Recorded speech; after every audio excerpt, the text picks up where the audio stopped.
Hello viewers, আসসালামু আলাইকুম। চলে গেল কোরবানি ঈদ উপলক্ষে গরুর মাংসের একটা মজার রেসিপি নিয়ে এলাম। সবাই নিশ্চয়ই ট্রাই করবেন। চলুন দেখি। হাফ কেজি পরিমাণ গরুর মাংস প্রথমে শিলপাটায় একটু ছেঁচে নিয়েছি। তারপর দিয়ে দিলাম 1 চামচ ধনিয়া গুঁড়া, হাফ চামচ মরিচ, হাফ চামচ হলুদ, হাফ চামচ জিরার গুঁড়া। তারপর 1 টেবিল চামচ পরিমাণ তেল দিয়ে ভালোভাবে মেখে নিলাম। দিয়ে দিলাম লবণ। এখন আমার নিজের গাছেরই পুদিনা পাতা নিয়ে সেখান থেকে কিছুটা পুদিনা পাতা মাংসের মধ্যে মেখে দিয়েছি, আর কিছুটা রেখে দিয়েছি স্পেশাল সস তৈরি করার জন্য।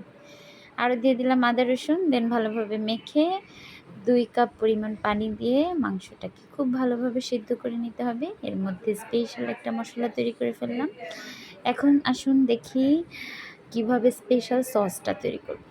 সসের জন্য নিয়েছিলাম ধনিয়া পাতা, পুদিনা পাতা, একটুখানি আদা, রসুন, কাঁচামরিচ আর হচ্ছে দই।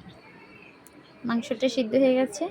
মাংসটা একটু হালকা গরম থাকতে থাকতেই সেখানে 1 টেবিল চামচ পরিমাণ চালের গুঁড়া আর ময়দা, তারপর ওই স্পেশাল মশলাটা দিয়ে দিয়েছি। তার সাথে দিয়েছি sauce, soya sauce, tomato sauce, chilli sauce আর লবণ তো দিবে।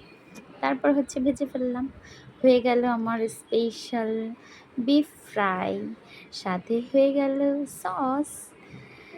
নিশ্চয়ই সবাই ট্রাই করবেন। ট্রাই করে জানাবেন কেমন হয়েছে টেস্ট।